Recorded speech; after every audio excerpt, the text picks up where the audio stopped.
Assalamualaikum warahmatullahi wabarakatuh. Kita mulai pertemuan ini dengan membaca basmalah. Bismillahirrahmanirrahim.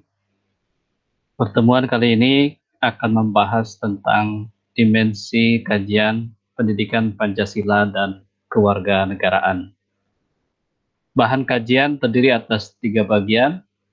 Yang pertama, mendeskripsikan PKN dalam dimensi kurikuler untuk pendidikan dasar, pendidikan menengah, pendidikan tinggi, dan pendidikan non-formal kesetaraan atau School Civic Education. Kemudian yang kedua, mendeskripsikan PKN dalam dimensi sosial kultural kewarganegaraan atau Community Civic Education. Dan yang ketiga, mendeskripsikan PKN dalam dimensi akademik atau ilmiah atau Academic Civic Education yang di dalamnya ini tercakup Civic Research and Development. Teman-teman, kalau kita perhatikan peta konsep PKN utuh yang beberapa waktu yang lalu sudah kita pelajari, kita akan menemukan bahwa pendidikan kewarganegaraan ini dibedakan atas 3 dimensi, yaitu dimensi akademik, dimensi kurikuler, dan dimensi sosial kultural. Nah, bagaimana ketiga dimensi ini? Mari kita lihat gambarannya. Secara paradigma konseptual PKN, Profesor Udin Winata Putra misalnya menggambarkan bahwa dimensi akademik ini cakupannya lebih luas jika dibanding 2 dimensi lainnya, yaitu dimensi kurikuler dan dimensi sosial kultural. Mengapa demikian? Karena dimensi akademik ini mencakup 2 dimensi yang lainnya. Jadi apa yang dibahas, yang dikaji secara akademik ilmiah di perguruan tinggi itu pada hakikatnya adalah membahas PKN dalam dimensi kurikuler untuk tujuan pembelajaran di persekolahan atau perguruan tinggi, dan dimensi sosial kultural untuk tujuan pengembangan atau pemberdayaan warga negara di masyarakat. Kita lihat yang pertama tentang Academic Civic Education. Seperti kita telah pahami bersama bahwa PKN ini adalah sebagai suatu sistem pengetahuan terintegrasi, Integrated Knowledge System atau Interdisciplinary Study. Mengapa PKN kita sebut sebagai sistem pengetahuan terintegrasi? Karena saat ini kajian PKN sudah memenuhi syarat formal sebagai disiplin keilmuan. Karena itulah maka sebagai disiplin ilmu kita menyebut PKN ini adalah masih sebagai sistem pengetahuan terintegrasi. Mengapa baru sistem pengetahuan terintegrasi? Karena disiplin ilmu PKN ini belumlah berumur lama. Jadi belum berumur lama, baru atau sebagai disiplin ilmu yang baru tumbuh. Ya. Kemudian PKN ini memiliki ontologi atau bidang telaah. Jadi PKN Academic Civic Education ini bidang telaahannya adalah seluruh aspek dari School Civic Education dan Community Civic Education. Seperti gambaran yang disampaikan sebelumnya ini. Jadi apa yang dikaji, yang ditelaah oleh dimensi akademik ini adalah seluruh dimensi kurikuler dan dimensi sosial kultural atau School Civic Education dan Community Civic Education. Nah, kemudian PKN ini adalah bagian integral dari sistem pendidikan. Dia tidak bisa lepas dari penyelenggaraan sistem pendidikan di sebuah negara. Misalnya dikemukakan oleh Bart and Sermis dan kawan-kawan ini. Secara universal katanya, PKN merupakan bagian integral dari keseluruhan sistem pendidikan setiap negara untuk mendidik warga negara muda agar menjadi warga negara yang baik dalam konteks tujuan dan sistem kehidupan negaranya. Dengan demikian, maka penyelenggaraan PKN di Indonesia tentu saja adalah ingin mendidik warga negara muda menjadi warga negara yang baik dalam konteks tujuan dan sistem kehidupan negaranya. Tujuan kita bernegara seperti tercantum di dalam pembukaan Undang-Undang Dasar 1945, terutama alinea keempat, melindungi segenap bangsa Indonesia dan seluruh tumpah darah Indonesia, memajukan kesejahteraan umum, mencerdaskan kehidupan bangsa, dan ikut dalam usaha perdamaian dunia. Nah, kemudian selain sesuai dengan konteks tujuan bernegara, tentu saja sesuai dengan konteks sistem kehidupan negaranya. Katakanlah kita menjadikan Pancasila sebagai dasar negara dan pandangan hidup bangsa sebagai sistem kehidupan kita. Dengan demikian, maka mendidik warga negara agar menjadi warga negara yang baik sesuai dengan sistem kehidupan negaranya, berarti mendidik warga negara kita menjadi warga negara yang baik sesuai dengan apa yang dimaui atau didasarkan pada sila-sila atau nilai-nilai yang terkandung di dalam Pancasila. Dengan demikian, maka kajian PPKN tidak akan lepas dari nilai-nilai Pancasila sebagai sebuah pandangan hidup bangsa sekaligus sebagai dasar kehidupan berbangsa dan bernegara kita. Seperti tadi disampaikan bahwa PKN itu adalah sebagai disiplin ilmu. Tadi disebut bahwa PKN adalah sistem pengetahuan yang terintegrasi. Dari perspektif epistemologis, PKN ini telah memenuhi persyaratan formal sebagai disiplin keilmuan. Mengapa? Karena paling tidak ada 8 hal yang memenuhi penyebutan PKN sebagai disiplin ilmu. Pertama, adanya tujuan yang ingin dicapai. Jelas, seperti dikemukakan sebelumnya, bahwa PKN ini adalah bagian integral dari sistem pendidikan nasional, sistem pendidikan sebuah negara, yang karenanya bertujuan sesuai dengan tujuan negara. Nah, di sini disebut adanya tujuan yang ingin dicapai, yaitu tujuan pendidikan nasional. Untuk konteks negara kita bisa membaca tujuan pendidikan nasional ini di dalam pasal 3 Undang-Undang Nomor 20 Tahun 2003 tentang Sistem Pendidikan Nasional. Kemudian yang nomor 2 adalah adanya keterkaitan dengan kehidupan baik masyarakat, bangsa, dan negara bangsa Indonesia. Jelas bahwa penyelenggaraan PKN tidak mungkin lepas atau tercerabut dari akar masyarakat bangsa dan negara bangsa Indonesia. Karena tujuan akhir dari penyelenggaraan PKN adalah mendidik warga negara menjadi warga negara yang baik dalam konteks sistem kehidupan berbangsa dan bernegara. Karena itu tidak mungkin lepas dari apa yang biasa terjadi, nilai-nilai yang dianut, yang dikembangkan oleh masyarakat, bangsa, dan negara Indonesia. Kemudian yang ketiga adalah adanya pola berpikir ilmiah, pedagogis, dan kultural, adanya pola berbicara kritis, kreatif, dan fungsional, serta adanya pola penulisan kritis, objektif, dan konstruktif.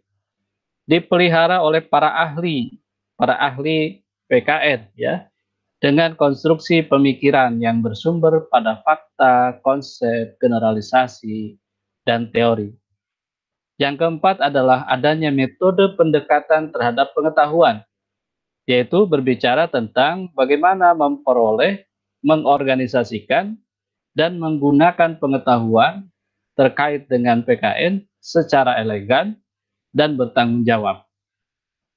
Kemudian yang kelima adalah adanya kegiatan untuk mengembangkan struktur keilmuan atau body of knowledge gitu ya, melalui konseptualisasi maupun kontekstualisasi. Jadi senantiasa struktur keilmuan PKN sebagai disiplin ilmu ini tidak berhenti pada satu titik tetapi terus-menerus dikembangkan oleh siapa? Tentu saja oleh para ahli, para akademisi di bidang kajian PKN. Pengembangan struktur keilmuan ini dilakukan secara konseptual structure maupun kontekstualisasi dari pengetahuan yang ada.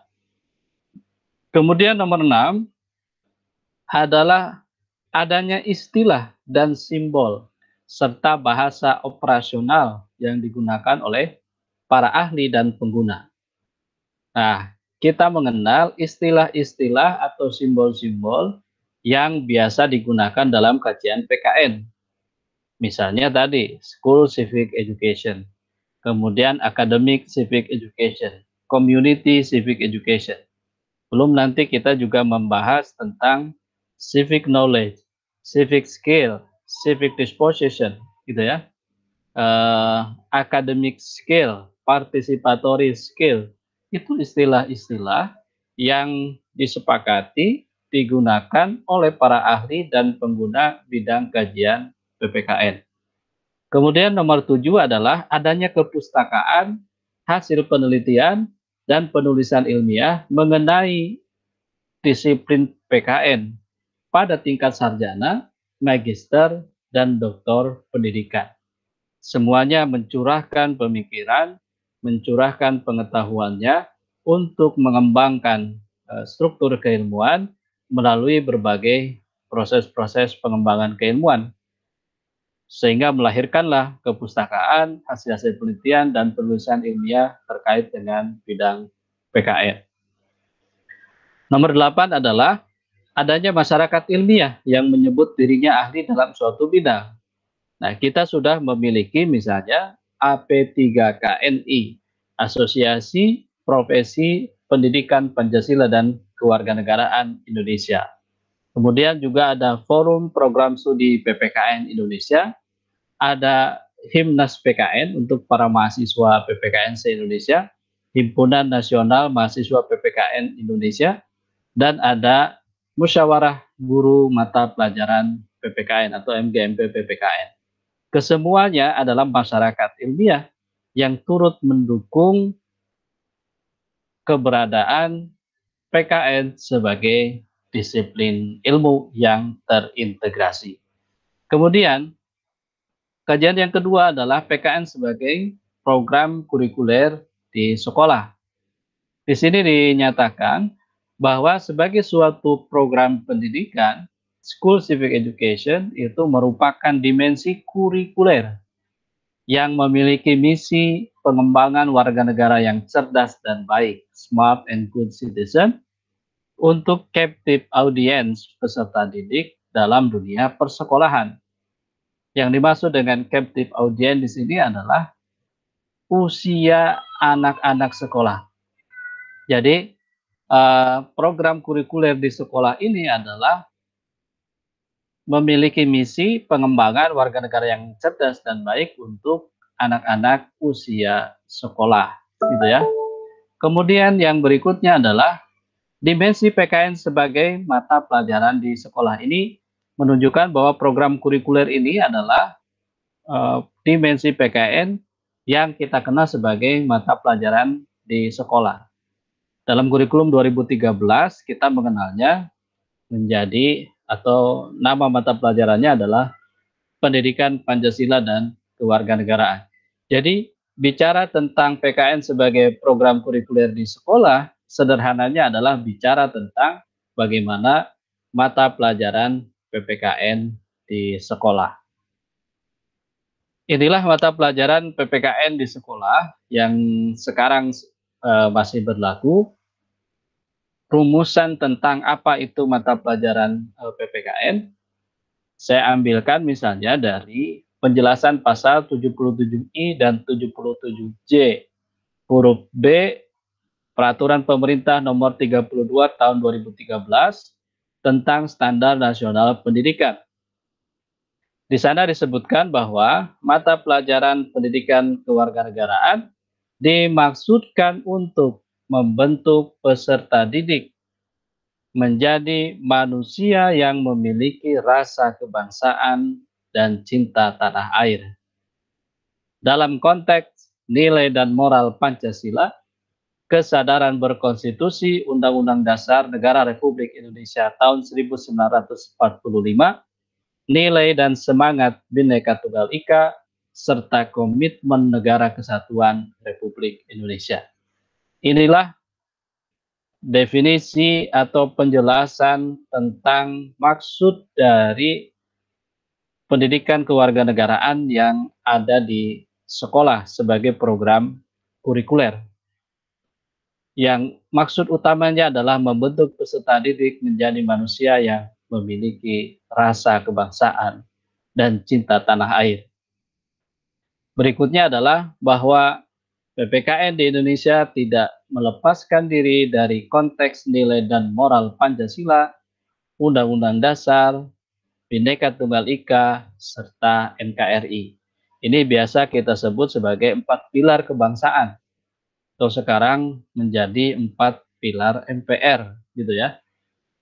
Kemudian PKN sebagai program kurikuler di sekolah ini substansi dan proses pendidikannya ya lebih mengutamakan integrasi antara pembelajaran dan pengajaran, learning and instruction.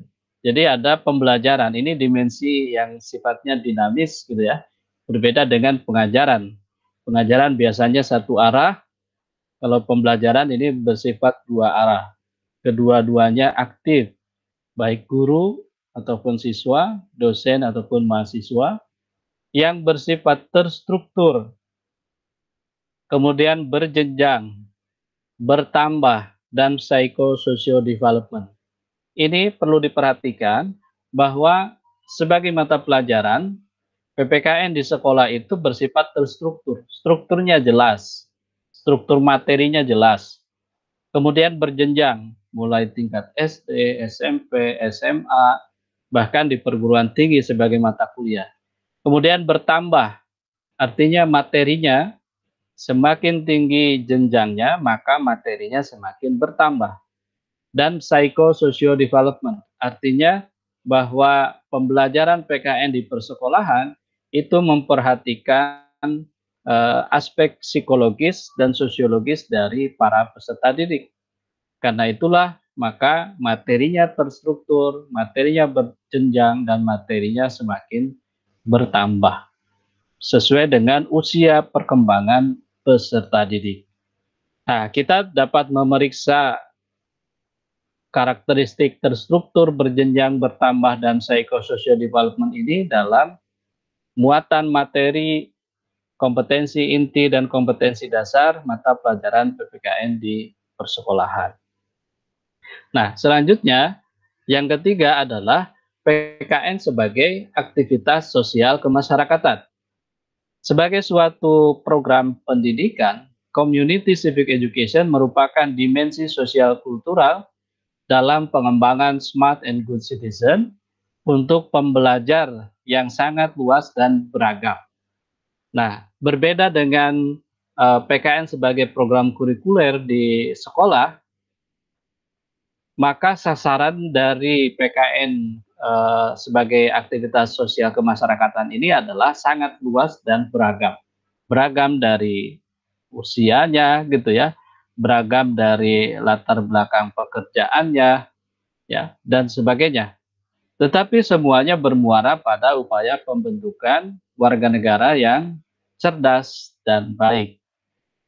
PKN sebagai aktivitas sosial kemasyarakatan, substansi dan proses pendidikannya bersifat sesuai konteks, gitu, contextually customized. Kemudian yang kedua, fleksibel, ya, cenderung kurang terstruktur, berbeda dengan PKN di persekolahan yang jelas terstruktur, berjenjang, bertambah, dan social development. Kenapa? Karena yang PKN sebagai aktivitas sosial kemasyarakatan itu dia akan menyesuaikan dengan konteksnya, ya, dalam kegiatan apa, dalam bidang apa, gitu ya. Kemudian dia berorientasi pada kultural, pembudayaan, enculturation oriented. Selain juga pembudayaan, orientasinya adalah pelibatan warga negara atau civic engagement. Bagaimana warga negara terlibat di dalam aktivitas-aktivitas di lingkungan sekitarnya, di lingkungan masyarakatnya, sesuai dengan konteks gitu ya, sesuai dengan konteks dan itu menunjukkan bahwa warga negara itu terlibat dalam kehidupan berbangsa dan bernegara. PKN sebagai aktivitas sosial kemasyarakatan perlu dikembangkan untuk berbagai komunitas dalam masyarakat bangsa dan negara. Ini adalah contoh-contoh komunitas masyarakat bangsa dan negara yang juga perlu kita mengembangkan PKN kepada mereka. Misalnya untuk para pejabat negara dan birokrat, ya, administration civic education. Di sini perlu ada sentuhan-sentuhan pendidikan kewarganegaraan agar tentu saja sebagai pejabat negara dan birokrat dia tetap mengedepankan prinsip menjadi pejabat negara dan birokrat yang baik. Kemudian para politisi juga demikian. Akademisi, ya, profesional civic education, artinya akademisi di luar bidang kajian PKN. Kemudian para praktisi juga perlu mengenal PKN, teknisi, wartawan, kemudian ini sebutannya adalah practitioner civic education. Tentu tentu bagi mereka, ya, termasuk bagi para pejabat pada pemerintahan daerah, kelompok masyarakat tani, pedagang, nelayan, termasuk juga agamawan, tentu proses pembelajarannya tidak seperti pembelajaran di lingkungan persekolahan. Karena kita akan menyesuaikannya sesuai dengan konteks, kemudian dia tidak terstruktur, gitu ya. Kemudian lebih banyak berorientasi pada pembudayaan. Bagaimana menjadi pejabat negara dan birokrat yang baik, politisi yang baik, akademisi yang baik, gitu ya, praktisi yang baik, pejabat pemerintahan daerah yang baik, yang Pancasilais, kelompok masyarakat yang Pancasilais, agamawan yang Pancasilais dan sebagainya itu sesuai dengan konteks gitu ya. Tidak terstruktur juga, ya, seperti disebutkan sebelumnya. Sesuai konteks, fleksibel gitu ya. Berorientasi kultural dan pelibatan warga negara. Jadi bagaimana mereka kelompok-kelompok ini terlibat dalam kehidupan berbangsa dan bernegara. Seperti digambarkan oleh contoh-contoh komunitas kewarganegaraan berikut. Di Bandung misalnya ada komunitas Bandung Berkebun. Ini adalah kelompok atau komunitas masyarakat pegiat untuk menciptakan Bandung yang lebih hijau, gitu ya. Makanya memanfaatkan area-area tanah yang tidak digunakan menjadi kebun-kebun atau taman-taman. Jadilah dibentuklah komunitas Bandung Berkebun. Konteksnya ini adalah konteks perlindungan lingkungan, gitu ya, kesadaran terhadap lingkungan hidup. Kemudian di UAD misalkan ada Inspiring Teacher. Ini komunitas mahasiswa yang bergerak mendidik atau melatih, mendampingi masyarakat, terutama anak-anak dalam kegiatan pembelajaran. Inspiring Teacher BEM UAD ini berada di bawah Kementerian Pendidikan dan Kebudayaan, khususnya di lembaga semi otonom. Dia adalah sebagai lembaga semi otonom dari BEM UAD.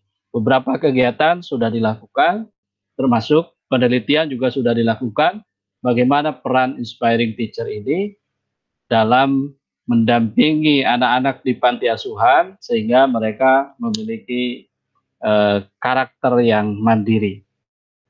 Kemudian ada juga Akademi Berbagi, ini salah satu contoh komunitas warga, ya, komunitas kewarganegaraan.